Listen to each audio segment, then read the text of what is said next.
स्वामी जी प्रणाम। प्रणाम। आपसे एक बहुत महत्वपूर्ण प्रश्न पूछना था, जो सभी योग गुरु और जो योग सिखाते हैं, उनके लिए भी बहुत ज़रूरी है और जन कल्याण के लिए भी बहुत महत्वपूर्ण प्रश्न है कि योग वास्तव में क्या है? योग की क्या परिभाषा है? जो इस युग में, आज के आधुनिक युग में योग के बड़े-बड़े गुरु सिर्फ़ आसन और प्राणायाम तक ही योग सिखाते हैं। क्या वास्तव में यही योग है? क्या यही योग की परिभाषा है? और क्या ये पर्याप्त है योग में स्थित होने के लिए? आपका बहुत ही जनउपयोगी प्रश्न है और इसके बारे में जो योग के विद्यार्थी हैं अथवा योग सिखाने वाले हैं उनको कुछ सहायता अवश्य मिलेगी इसके बारे में चर्चा करने से। तो हम लोग उसी सब्जेक्ट पर चर्चा करते हैं। विभिन्न शास्त्रों में योग की परिभाषा अलग अलग दी गई है। जैसे पतंजलि जी ने योग चित्तवृत्ति नोध,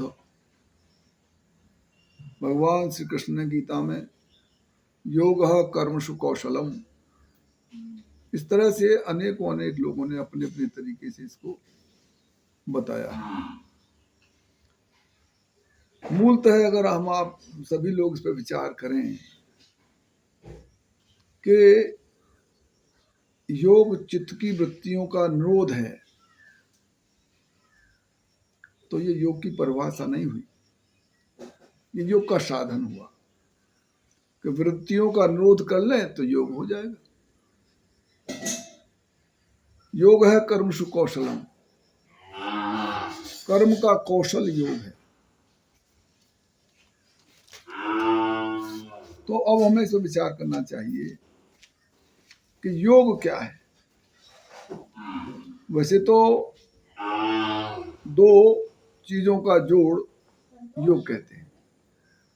जैसे 1+2=3, तो 1 और 2 का योग 3 हुआ। ऐसे ही तंत्रों में शिवा और शिव का मिलन योग है। भगवान माँ पार्वती और भगवान शिव का जो संयोग है, यह योग है। पुरुष और प्रकृति का योग का जोड़ योग है। तो भगवान कृष्ण ने बहुत ही सुंदर विवेचन किया है। जीव अपने आप में योग है, युग्म है। पुरुष और प्रकृति का युग्म ही जीव है। तो अब हम इस पर विचार करते हैं कि भाई जब प्रकृति पुरुष का जो संयोग है ये योग है, तो फिर तो जीव योग हो गया, योगी हो गया, है ना। लेकिन जीव का जो उद्देश्य है, उसकी पूर्ति, जिस लक्ष्य को लेकर जीव का प्रादुर्भाव हुआ है, उसकी पूर्ति अगर वो करता है तो योग है। ऐसे कर्म का कौशल करता है तो योग है। चित्त की वृत्तियों का अनुरोध करता है तो योग है। तो योग है उस परमात्म तत्व की प्राप्ति। ऐसा कहना भी योग नहीं। योग अलग हो गया, प्राप्त करने वाला अलग हो गया।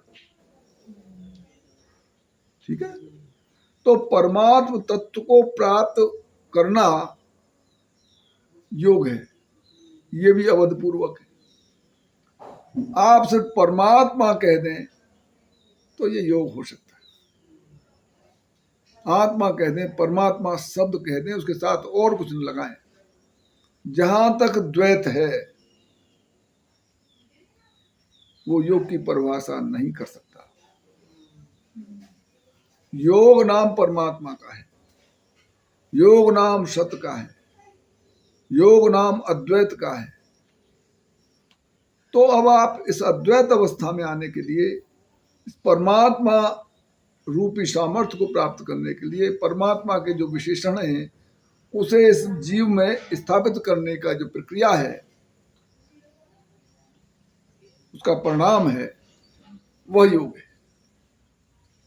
अब इसे कैसे कैसे किन किन साधनों से किन किन प्रक्रियाओं से किया जाता है, उन्होंने अष्टांग योग से बताया पतंजलि जी ने। भगवान कृष्ण ने 18 अध्यायों में बताया। ये पूरा योग शास्त्र है। आजकल लोग ये समझते हैं कि पतंजलि जी का जो दर्शन है वही योग मात्र है। वो पतंजलि जी का दर्शन गीता के उसी भगवान कृष्ण द्वारा लिखी सुनाई गई गीता के एक चैप्टर के बराबर नहीं है। इसका एक एक श्लोक अपने आप में संपूर्ण योग की व्याख्या करता है। जैसे आप दूसरे अध्याय को लें तो देखिए उसमें क्या कहा। अर्जुन ने कहा कि भाई मैं अपने घर वालों को कैसे मार दूं, गुरुओं को कैसे मार दूं, भीष्म मेरे दादा है कैसे मार दूं, मेरे गुरु द्रोणाचार्य खड़े हैं कैसे मार दूं, कर्ण विकर्ण दुर्योधन और आपका जयद्रथ ये सब रिश्तेदार भाई भाई है, इनको कैसे मारूं, ये महारथी हैं, इनको मारा जाना भी असंभव है। तो ऐसे कह के जब उसने विषाद करके और अपना लड़ने का अनिश्चय कर लिया, तब भगवान उसे योग सुनाते हैं। योग का प्रारंभ यहां से होता है। वो कहते हैं अशोच्यानाम शोचस्वत्वम, जो चीज जो सोच करने योग्य नहीं है उसका तू सोच कर रहा है। गतासून अगतासूनश्च नानुशोचन्ते पंडिता, जो मर गए हैं और जो जिंदे हैं इनके बारे में बुद्धिमान लोग, योग के ज्ञाता, ज्ञान के ज्ञाता इस पर विचार नहीं करते। क्यों नहीं करते? यहां से योग स्टार्ट होता है। वो कहते हैं कि पहले आप समझो असली बात है क्या। ये जो सृष्टि है इसके पुरुष और प्रकृति दो पार्ट हैं। पुरुष क्या है? आत्मा, परमात्मा जिसे कहते हैं। और प्रकृति क्या है? जो जीव को इस परमात्मा से पृथक करती है। अर्थात प्रकृति और पुरुष का जो मिलन है ये जीव है। तो अब भगवान ने इस जीव तत्व को अलग किया, समझाया। उन्होंने कहा कि देही और देह, एक तो देह है ये शरीर, और एक देही है जो इस शरीर को धारण करता है। तो इन दोनों को अच्छी तरह समझाया पहले। देखो, जो देही है वो आत्मा है। कैसा है? उन्होंने कहा है अजय, अजर, अमर, नित्य, स्थाणु, अचल, ध्रुव, सर्वगत, सनातन, शाश्वत, अव्यक्त, ऐसे विशेषणों का उन्होंने प्रयोग करके इस आत्म तत्व को समझाने का, बताने का प्रयास किया कि ये तो ऐसा है। और शरीर जो है, जो प्रकृति प्रदत्त है, वो नाशवान है, परिवर्तनशील है, अनित्य है, अल्प जड़ है। तो अगर तुम इस जीव को शरीर ही मानते हो, अगर जीव को तुम शरीर ही मानते हो, तो ये जो शरीर है ये सनातन नहीं है, और ये आने जाने वाले हैं और हमेशा ही ये नष्ट होने वाले हैं। ये असत हैं, इनका कोई अस्तित्व विशेष नहीं है, और ये सोचने योग्य भी नहीं है। और अगर तुम इसमें जो बैठा हुआ है पुरुष, वो असत है, और इस पुरुष को जानना ही योग है। जब इसको जान लोगे इसमें बरतने लगोगे, इसमें रहने लगोगे, तो तुम योगी हो जाओगे। समझे? तो उस आत्म तत्व को जानना, उस परमात्म तत्व को जानना, ये इसकी प्रक्रिया है। और ये उसमें स्थापित हो जाना, उस रहस्य में डूब जाना, ये योग है। ये उन्होंने इस तरह कहा। फिर उन्होंने आगे प्रक्रियाओं का पालन किया। उन्होंने कहा, देखो भाई, ये आत्मा और परमात्मा को प्राप्त करने के दो रास्ते, दो तरीके बताए उन्होंने। एक बताया सांख्य योग, किसके लिए? ज्ञानियों के लिए। और एक बताया कर्मयोग, वो कर्मयोगियों के लिए। अब देखिए, ज्ञान योग जो है ये बड़ा असंभव है और बड़ा कठिन है। अगर आप उसको जान गए होते, उस आत्म तत्व को आप जान गए होते, तो आप इसको जन्म में ही ना आना होता। क्योंकि ये जन्म जो है, जन्म के बाद ये भोग योनि है। अज्ञानतावश व्यक्ति कर्म करके कर्म के फल को प्राप्त करने के लिए, भोगने के लिए पुनः पुनः जन्म लेता। जब ये इन कर्मों से विरत हो जाता है तो वो आत्मस्थ हो जाता है। तो इस कर्म के जो चक्कर है, इस कर्म से कैसे भी छूटो। जन्म मरण का कारण कर्म है। तो इस कर्म से पीछा छुटाने का उन्होंने तरीका अपनाया। जो संन्यास योग है, जो ज्ञान योग है, उसमें कर्म विहीन है, वो कर्म नहीं है। वहां कर्म का अभाव हो गया तो ज्ञान योग हो गया। अब इस कर्म योग में हम कर्म का अभाव करें, ये कर्म योग का, तो इसके दो भाग हो गए, ज्ञान योग और कर्म योग हैं, दोनों योग। तो ज्ञान से योग प्राप्त, योग से ज्ञान के योग से योग प्राप्त करना है, ये कर्म करके कर्म के योग से योग प्राप्त करना है। इस कर्म योग में उन्होंने कैसे कहा है? उन्होंने कहा है, नियतम कुरु कर्मत्वम। नियतम कुरु कर्मत्वम, जो नियत कर्म है, जो अलॉटेड ड्यूटीज है, उन्हें करो। ऑर्डर है, कमांड है। नियतम कुरु कर्मत्वम। फिर बताया कैसे करो। संगम त्यक्त्वा धनंजय, आसक्ति रहित होकर, आसक्ति रहित होकर करो। और उन्होंने एक बात और कही इसके साथ साथ, भगवान ने जो एक बात बहुत इंपॉर्टेंट कही कि सिद्धिर असिद्धिर समो भूत्वा। कैसे करो? सिद्धि और सिद्धि में समान होकर। ये समुत्त योग है, इसको समुत्त योग कहते हैं। समता से योग प्राप्त करना ये साधन है। समता से योग प्राप्त करना कैसे? सिद्धि असिद्धि में सम रहना, और असंगता में जो कर्म आप करें उसे असंग होकर करें। यानी असंग क्या है? अनासक्त हुआ कर्म करें। अब यह प्रश्न खड़ा होता है कि साहब, कर्म बिना आसक्ति के कैसे हो सकती है?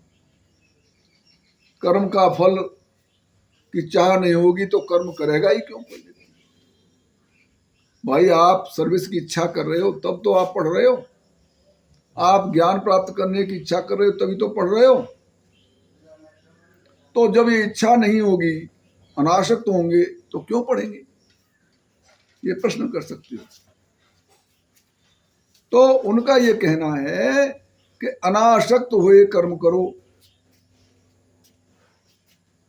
और अनासक्त कर्म के साथ साथ उससे आपको लाभ हो, हानि हो, उससे आपको अच्छा फल मिले, खराब फल मिले, छोटा फल मिले, बड़ा फल मिले, इसमें समभाव रखो। तो जो निष्काम कर्मयोग है उसको अपनाओ। तो इधर उन्होंने निष्काम कर्म योग करके योग का साधन करना बताया, उधर ज्ञान के माध्यम से उस योग को प्राप्त करना बताया। तो अब प्रश्न आता है कि भाई अगर ऐसा ही है तो निष्काम कर्म योग कैसे हो सकता है? बिना इच्छा के, बिना आसक्ति के, बिना, इसे विकास भी नहीं होगा। तो उसका आदेश करते हैं परमात्मा कि योगस्थ कुरु कर्माणि, this is command, this is direction, कि योग में स्थित होकर कर्म करो। कर्म करना तुम्हारा कर्तव्य है, you are bound to do so. Okay, हम तो नहीं करते था, हम क्यों बाउंड हैं? तो उन्होंने कहा कि ये कर्म तू परवश हुआ करेगा। क्यों करेगा परवश हुआ कर? तेरा स्वभाव तुझे कर्म में लगा देगा। कैसे लगा देगा? ऐसे लगा देगा, तुमको भूख लगेगी तो भूख को मिटाने के लिए आप कमाने खुद जाओगे, भिक्षा मांगोगे या पुरुषार्थ करोगे या कोई उद्योग करोगे, तो तेरा जो भूख लगने का स्वभाव है वो तुझे कर्म में प्रवृत्त कर देगा।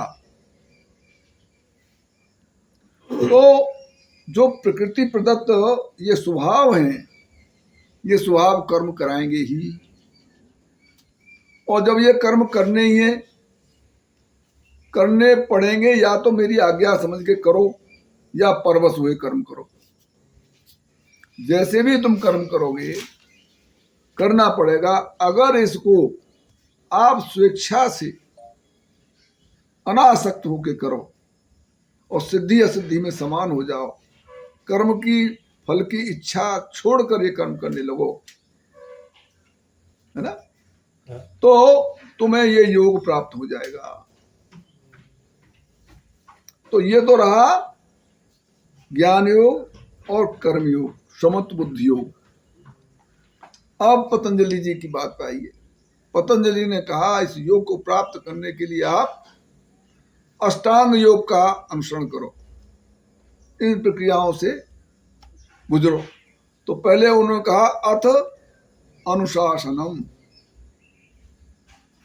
अथ अनुशासनम का मतलब क्या है कि अब जो है, जो योग की बात हो रही है उनको अक्षर से पालन करो, उस अनुशासन में बढ़तो। फिर कहा है चित्त वृत्ति नोदर्शी योग, चित्त वृत्तियों को निरोध करो। अब किसी ने प्रश्न कहा साहब निरोध कैसे करें? उन्होंने निरोध करने के रास्ते बताए। हालांकि उन्होंने वृत्ति क्या है ये बताया, वृत्ति 5 वृत्तियां गिनाई और बहुत सी बताई, वो डिटेल वार्ता में नहीं जाता मैं। तो उन्होंने इसका साधन क्या बताया? अष्टांग योग। वो यम नियम, आसन, प्राणायाम, प्रत्याहार, ध्यान धारणा और समाधि, ये उन्होंने 8 साधन बताए। तो आपको छत पर चढ़ना है, आप पहली सीढ़ी पर चढ़े नहीं, कूद के छत पर कैसे आ जाओगे? जो आजकल का जो योग चल रहा है, जो पहली सीढ़ी है यम, दूसरी सीढ़ी है नियम, तीसरी सीढ़ी है आसन, चौथी सीढ़ी है प्राणायाम। इस तरह से ये 8 सीढ़ी के बाद आपको ये योग का ज्ञान प्राप्त होगे और योग में स्थापित करोगे अपने आप को। तो अब क्या है कि इन 2 सीढ़ी जो बहुत महत्वपूर्ण है, यम नियम। यम में क्या है? सत्य, अहिंसा, आस्तेय, ब्रह्मचर्य, अपरग्रह। अब सत्य, लोग सत्य बोलना को सत्य समझते हैं, ये नहीं है इसका अर्थ। इसका अर्थ सत्य से है। सत्य शब्द नहीं है, सत्य है यहां। तो सत्य में बरतो। सत्य क्या है? सत्य त्रिकाल बाधित वस्तु का नाम सत्य है। नास्तो विद्यते सत्य, ना नास्तो विद्यते सत्य, ना ऐसा है, नास्तो विद्यते सत्य न असत्य विद्यते, यानी सत्य का तो अभाव नहीं, और असत का अस्तित्व नहीं। नास्तो विद्यते असत, सत का तो अभाव नहीं और असत का अस्तित्व नहीं। तो ये कौन सा तत्व है भाई जिसका अभाव नहीं होता? वो कौन सा तत्व है? दुनिया में ऐसी क्या चीज है जिसका किसी भी तरीके से, किसी भी शस्त्र से, किसी भी मशीन से, किसी भी विद्या से जिसका अभाव न हो सके? वो क्या है? वो है आत्मा। तो पहला ही चरण वहां कहा उनका, आत्मा को जानो। यम है ये, सत्य, अहिंसा। अहिंसा को कहते हैं मन वाणी कर्म की से किसी को कष्ट न देना, अहिंसा है। अरे भाई जब तुम सत्य को समझ गए कि सतनाम आत्मा का है और आत्मा अकाट्य, अछेद्य, अदाह्य, अशोष,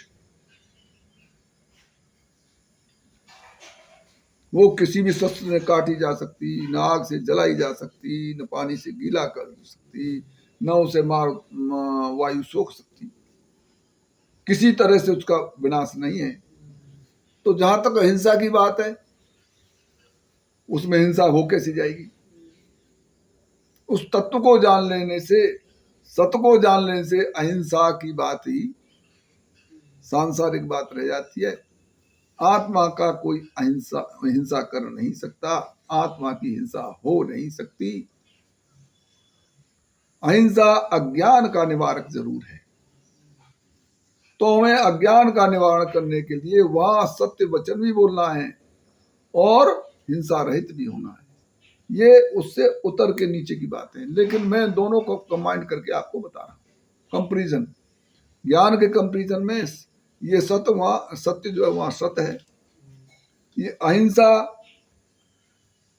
सांसारिक जगत जागतिक दृष्टि पर तो अहिंसा है किसी को कष्ट न देना, वहां तो किसी को कहना ही निरर्थक है। तो दूसरा है ही नहीं तो किसी को क्या कहोगे? आत्मा की हिंसा कैसे हो सकती है? तो अहिंसा, सत्य, अहिंसा, आस्तेय। आस्तेय कहते हैं चोरी न करना। चोरी न करना, उधर आत्मज्ञान में तो सब चोर हैं। आप में सब चोर कैसे हैं? हम भी चोर हैं, आप भी चोर हैं। अरे हम तो चोरी नहीं करते।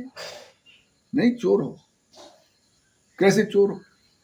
चोरी की परिभाषा है कोई किसी की वस्तु को उसकी बिना आज्ञा के अपने अधिकार में ले ले, अपने अनुसार उसे बरते, अपने प्रयोग में ले, है चीज दूसरे की और अपनी मान ले, तो चोरी है ना। तो अब आप देखो चोरी, इस शरीर काय का बना है? पंच महाभूतों का। गुण किससे बने? प्रकृति के। ये शरीर बना काय से है? पंच महाभूत और गुणों से। कर्म काय से होते हैं? इससे। कर्म शरीर से होते हैं, ज्ञानेन्द्रिया, कर्मेंद्रिया, अंतःकरण, और प्रकृति के द्वारा बढ़ते गए गुण इन कर्मों का आधार है। और आप ज्ञान रहित होकर कहते हैं ये मैंने किया, अहंकार पोषित होते हो। तो वो ये ज्ञानेन्द्रिया, कर्मेंद्रिया तो माया की, प्रकृति की है, और तुम कह रहे हो मेरी, मैं कर रहा हूं। तो चोरी नहीं है ये? तो वही ना चोर। प्रकृति क्रियमाणानि गुणी कर्मा सर्वस अहंकार ब्रह्मात्मा कर्ता मिति मन्यते। सभी कर्म प्रकृति के द्वारा किए हुए हैं। अहंकार से मोहित हुआ पुरुष में करता हूं ऐसे मान लेता है। तो चोरी हुई कि नहीं हुई? तत्ववित्त महाबाहो गुण कर्म विभाग यो गुणा गुणेश वर्तन्ते तत्व न सज्जते। जो तत्ववेत्ता पुरुष हैं वो जानते हैं गुण और कर्म को। गुण का विभाग सतोगुण, रजोगुण, तमोगुण, और कर्म का विभाग कर्म अकर्म विकर्म। तत्ववित्त महाबाहो गुण कर्म विभाग यो गुणा गुणेश वर्तन्ते। गुण ही गुण में वर्त रहे हैं, अर्थात जैसा जैसा गुण वर्तेगा सतोगुण बढ़तोगे तो ये ज्ञानेन्द्रिया, कर्मेंद्रिया, सूक्ष्म शरीर सात्विक कर्म में प्रवृत्त होकर के सात्विक सुख प्राप्त करने लगते हैं। रजोगुण बढ़तेगा तो रजोगुण की उपलब्धियां करने लगता है। तमोगुण में बढ़तेगा तो पाप करने लगता है। तो इसमें आत्मा का क्या कसूर, आत्मा से क्या लेना देना। तो आत्मिक स्तर पर सब जो है कोई चोर नहीं है, आत्मा सत है। और यहां उसे नीचे उतर के सब चोरी कर रहे हैं। तो वो कह रहे हैं चोरी करना बंद करो।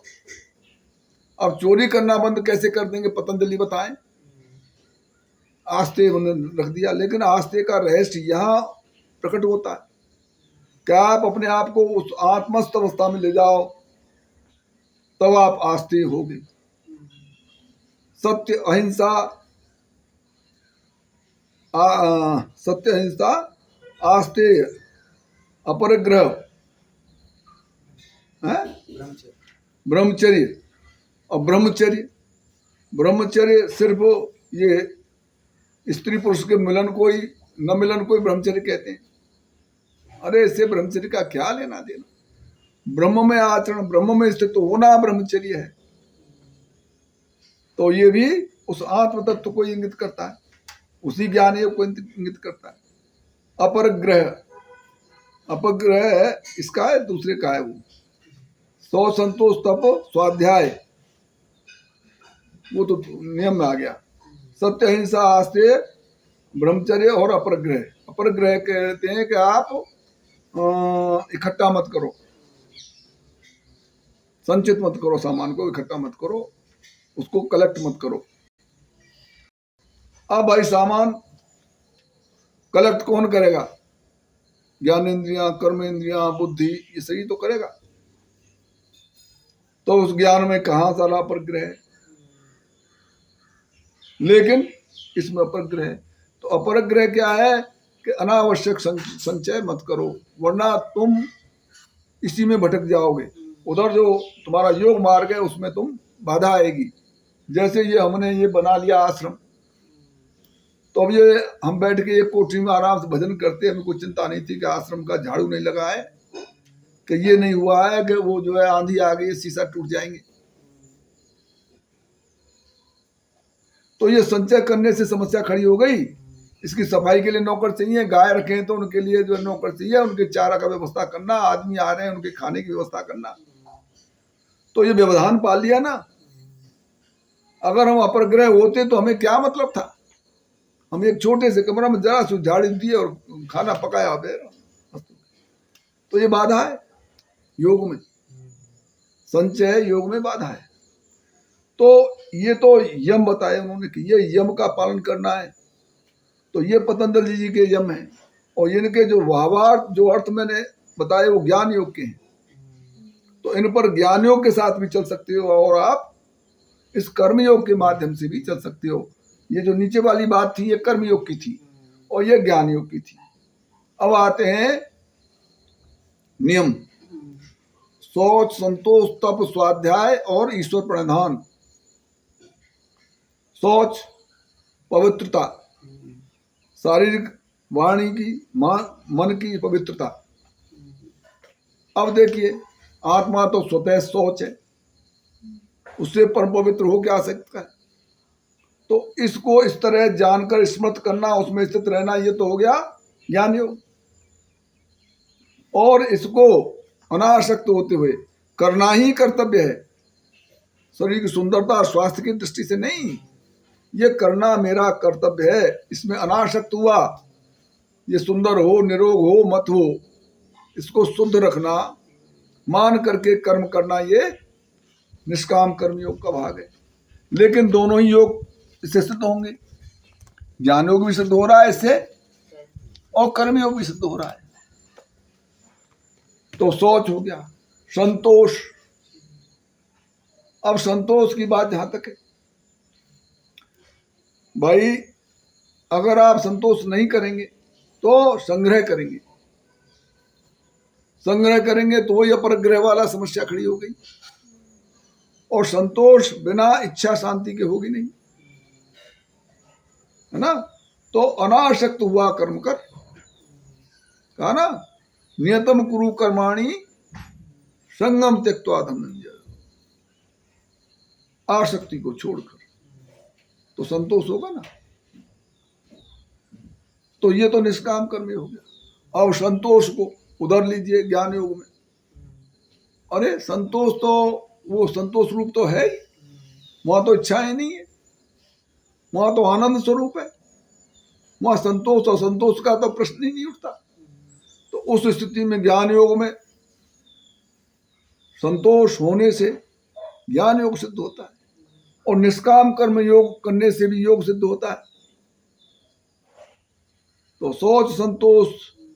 अब तप, इसमें तप तीन तरह के, कर्मयोग में तीन तरह के तप हैं। जैसे वाणी शरीर का तप, देव दुज प्राग्ञ पूजनम शांति आर्जवम है, देवताओं की पूजा, बुद्धवानों की पूजा, पूजा में सेवा, शांति आर्जवम ब्रह्मचर्यम च अहिंसा च, इस शरीरम तप है उच्चते, ये तो शरीर का तप हो गया। वाणी का तप, अनुद्योग कर्म वाक्यम प्रेहितम चेत, अनुद्वेग कर्म वाक्य में ऐसा वाक्य बोलो जो किसी को उद्वेजित न करे।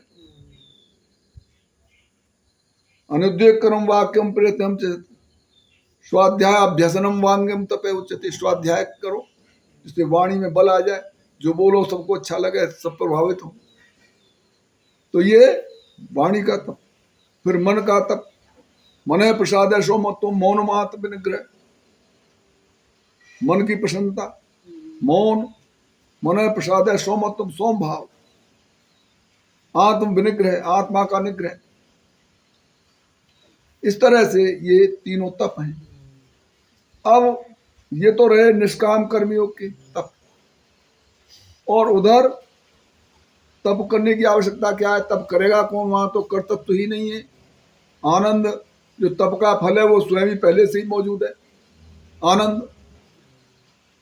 तो ज्ञान योग में आनंद में रहना है, और निष्काम कर्म योग में ये तप करने। तो शौच संतोष तप स्वाध्याय, स्वाध्याय देखिए कितना सुंदर शब्द है, स्व अध्याय। स्व माने आत्मा का, अध्याय माने उसमें स्थापित रहना, ज्ञान योग। स्वाध्याय ऐसे शास्त्र जो आत्मोपलब्धि में साधन करते हैं, साधते हैं, ऐसे उनका स्वाध्याय करना। ये स्वाध्याय निष्काम कर्म योग से करो। तो सौ संतोष तब स्वाध्याय, और ईश्वर प्रणिधान। ईश्वर प्रणिधान वो तो परमात्मा है ही, तो उसमें करने कराने का मामला क्या? तो वो हो गया ईश्वर प्रणिधान। अगर उसमें स्थापित हो तो प्रणिधान संपूर्ण हो चुका। इधर जब तक तुम्हें ईश्वर कृपा न प्राप्त होगी, परमात्मा के आपको आशीर्वाद नहीं होगा, तो उस परमात्मा को प्रसन्न करने के जो तरीके हैं वो सब आपको अपनाने। कैसे? निष्काम भाव से। निष्काम भाव से किए जाने वाले सभी कर्म आपको उस स्थान तक पहुंचा देंगे, आनंद के स्थान तक। तो इस तरह से ये यम नियम का पालन हुआ। जब तक ये नहीं होंगे तब तक आगे नहीं बढ़ा जा सकता। लेकिन बहुत से जंपर ऐसे हैं हमारे तथाकथित योग गुरु, योग टीचर वर्तमान के, जो सीधे वो जंप मरवा देते हैं। उन्हें यम नियम की आवश्यकता ही नहीं पड़ती, सीधे आसन में कूद पड़ते हैं। अरे भाई, आसन से तुम सिर्फ शरीर को ऐसा स्वस्थ कर सकते हो कि आप बहुत समय तक अचल बैठकर ध्यान समाधि में स्थापित कर सको, तो स्वस्थ रहकर अपने चित्त को चंचल होने से बचा सको, क्योंकि चंचल चित्त में जो है स्वाध्याय नहीं हो सकता। तो चित्त की चंचलता नष्ट कर सकते हो, शरीर को स्वस्थ रख करके उसे इस योग्य बना सकते हो कि उन साधनों को जो पहले बताएं उन पे वो अनुसरण कर सकें। तो इस आसन का मात्र इतना ही महत्व है, बैठने का और उसमें स्थापित करने के लिए एक मात्र साधन मात्र है, छोटा सा, बहुत बड़ा नहीं है। इसके बाद आता है प्राणायाम। बहुत से लोग प्राणायाम को ही नहीं जानते और प्राणायाम की शिक्षा देते हैं। प्राणों का व्यायाम, प्राणों का आयाम, आना जाना। पहले तो प्राण ही नहीं जानते प्राण क्या है, सिर्फ इस वायु को ही प्राण समझते हैं। ऑक्सीजन इज प्राण, दैट्स नॉट प्राण क्या है, इसको नहीं जानते। तो उसका आयाम, उसका व्यायाम, आपका जीवन इन प्राणों के साथ है। अगर इसको न जानकर इसके साथ खिलवाड़ किया, सही खिलवाड़ हो गया तो ठीक है, आपको सहायता मिल जाएगी। अगर वो गलत हो गया तो ऐसे ऐसे रोग विकार पैदा होंगे जिसकी कोई कल्पना नहीं कर सकता, और फिर वो किसी तरह से ठीक भी नहीं होते। स्वास्थ्य की दृष्टि से हमेशा के लिए बीमार हो जाए।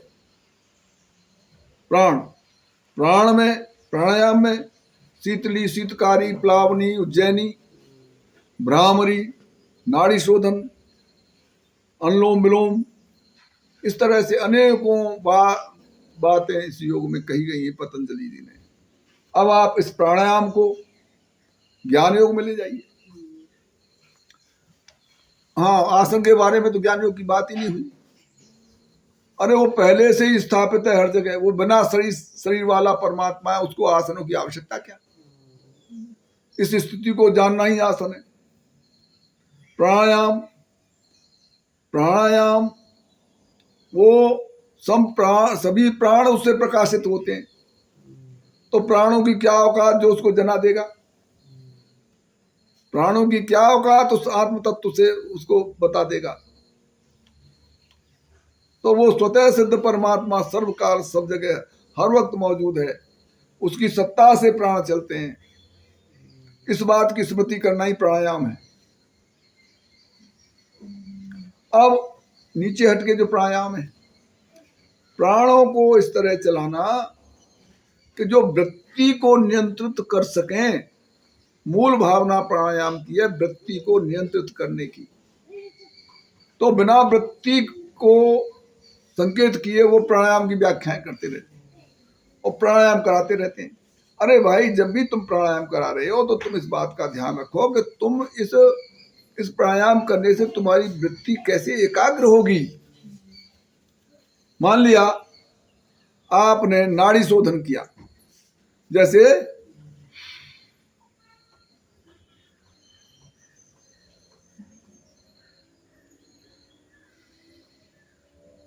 मैंने जोर से कर दिया है, ऐसा नहीं है। इसमें बाएं से मान लिया आपने खींचा, पूरक, रेचक, कुंभक। पूरक जो है वो आपने किसी भी साइड से लिया, उसको रोका और निकाला, तो ये नाड़ी शोधन प्राणायाम है। तो इसमें क्या है, अब इस करते वक्त क्या ध्यान रखना चाहिए? इसको हम कैसे से वृत्ति हम एकाग्र करेंगे? प्राण और मन का बहुत गहरा संबंध है। प्राण और मन का गहरा संबंध है। मैं तो इसे मोटे रूप में ऐसे कह देता हूं कि मन जो है वो प्राण मन की सवारी है। प्राण मन की सवारी है। आप प्राण शरीर में ही प्राण समझ रहे हो। प्राण सर्वव्यापक है, सब व्याप्त है। प्राण को अगर परिभाषा देखो, प्राण प्राण क्या है, तो इस प्राण में ये वायु तत्व तो है ही, ये तो मूल भाग है। इसके साथ साथ तन्मात्राएं और ज्ञानेन्द्रिय कर्मेंद्रियों के सूक्ष्म भाग और अंतःकरण सम्मिलित जो तत्व है वो प्राण है। तो ये पंच महाभूत सर्वव्यापक दिख रहे तुमको जगत में, जो साकार रूप से जितना साकार है सब में पंच महाभूत है। तो जहां तक पंच महाभूत है वहां तक सब जगह प्राण ही है ये। तो जब ये पहले से बाहर मौजूद है, अंदर बाहर बराबर है प्राण। तो जब ये मौजूद है तो आत्मिक दृष्टि से तो फिर कुछ करना रहा नहीं। लेकिन निष्काम कर्म योग के लिए वृत्तियों का एकाग्र करना है, तो अब वृत्तियों को हम इस प्राणायाम के माध्यम से कैसे एकत्र करें, इस पर विचार करना होगा। तो जब प्राण के साथ मन है, तो प्राण अगर हम नियंत्रित करेंगे तो मन नियंत्रित होगा। जो मन संसार में भागा फिर रहा है, तो जब हम यूं खींच रहे हैं यूं, तो हमारा मन यहाँ है, तो यहाँ है तो वहां नहीं है, तो वहां से नियंत्रित होकर यहाँ आ गया। जो बाहर भागा फिर रहा था मन, नई नई कल्पनाएं, नई नई वृत्तियां खड़ी कर रहा था, इतने समय जितने समय आप इसे खींच रहे हो तो मन यहाँ है, तो वहां से हटाने का आपको अभ्यास हुआ। तो ये लिया हमने पूरक, बहुत धीमे और सीधे बैठकर रीढ़ की हड्डी को सीधी रखो और गहरा लंबा सांस लो। जोर से नहीं है, गहरा है, लंबा है, और सीधी रीढ़ की हड्डी रख के ये करिए। इसका भी विज्ञान है, अगर इसमें त्रुटि होगी तो रोग खड़े हो जाएंगे। Posture is very important. तो इस तरह से अगर आप करेंगे तो साथ साथ जो आपकी वृत्ति इस सांस के साथ रहनी चाहिए, और सांस के साथ रुकनी चाहिए, और सांस के साथ निकल, जहां तक निकल रही जा रही है वहां तक वृत्ति का। तो जितने समय तक आप प्राणायाम कर रहे हो, इस वृत्ति का आयाम कर रहे हो, वृत्ति का व्यायाम कर रहे हो, वृत्ति को रोकने का अभ्यास कर रहे हो। दिस इज प्राणायाम। आसन भी ऐसे ही करने चाहिए, जैसे आप उत्तान पादासन कर रहे हो, या और अनेकों, जैसे योग किया तुमने तो स्ट्रेच हुआ, तो स्ट्रेच में जब रिलीज करेंगे आप तो सांस लो, स्ट्रेच करो तो सांस निकालो। तो सांस के साथ वृत्ति को रखो। ध्यान कहाँ देना है? सांस पे। काय में? आसनों में भी। तो आसनों में भी सांस का इंपॉर्टेंट रोल है, और सांस के साथ मन है, मन के साथ वृत्ति है, तो वृत्ति को रोकने का वो अभ्यास है उधर। ऐसे ही प्राणायाम भी वृत्तियों को रोकने का अभ्यास है। तो ये हो गया आपका आसन और प्राणायाम। अब ध्यान, धारणा, ध्यान, समाधि, प्रत्याहार। प्रत्याहार क्या है?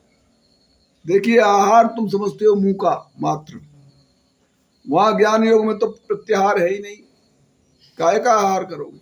वहां आहार की क्या गुंजाइश है? सर्व मौजूद उसके पेट में पहले से मौजूद है? ये सब कुछ उसका पेट ही तो है, पूरा का पूरा विराट स्वरूप उस परमात्मा है। अब इधर आइए, प्रत्याहार। प्रत्याहार, जितनी इंद्रियां हमारी ज्ञानेंद्रियां हैं, जो भी सेंसेशन कलेक्ट कर रही हैं, ये इन सब का अपना अपना आहार है। तो ऐसा आहार, प्रत्येक का आहार, नाक का आहार, जीभ का आहार, त्वचा का आहार, श्रोत्र का आहार, क्या है? जो इनके विषय हैं, उन विषयों को, जो प्रतिकूल विषय हैं उनसे निरोध, और जो अनुकूल हैं उनको अपनाना करके, इस अपनाने में और निरोध करने में वृत्ति यही लगी रहती है आसपास। तो वृत्ति को बाहर फैलने से बजाय अंदर ही घुमा रहे हो आप अपने पास, आसपास। दिस इज द अभ्यास ऑफ वृत्ति, प्रत्याहार। ध्यान में तो वृत्ति को एकाग्र करना ही है, और समाधि में एकाग्र हो चुकी, जब वृत्ति एकाकार हो गई तो समाधि अवस्था है। उसमें संकल्प रहित और संकल्प सहित, संकल्प सहित जो हो गई सबीज समाधि, और संकल्प रहित हो गई तो निर्वीज समाधि। जब वृत्ति समाहित हो गई तो वो आत्मस्थ हो गई। तो वही जो ज्ञान की स्थिति है, ज्ञान योग है, वो आप प्राप्त हुआ किससे? इस निष्काम कर्म योग से और इस पतंजलि जी के अष्टांग सूत्र से। तो पतंजलि के अष्टांग सूत्र से भी वहीं पहुंचे, ज्ञान योग से भी वहीं पहुंचे और कर्म योग से भी वहीं पहुंचे। तो जो इनका मूल बात है उस आत्मस्थ होना, आत्मा को जो का त्यों जानना, उस आनंद में अपने आप को अवस्थित करना, ये योग है। ये सिर्फ फिजिकल एक्सरसाइज और ब्रीथिंग एक्सरसाइज सहायक तो हैं, लेकिन दिस इज नॉट योग। क्लियर हुआ? और कोई प्रश्न है? अगर आपको इसमें कुछ डाउट हो तो बताओ। ऐसा मेरा अपना मत है। आगे भाई मुझसे भी बहुत लोग बड़े विद्वान हैं, वो अपना अपना निश्चय करते हैं। बंद करो।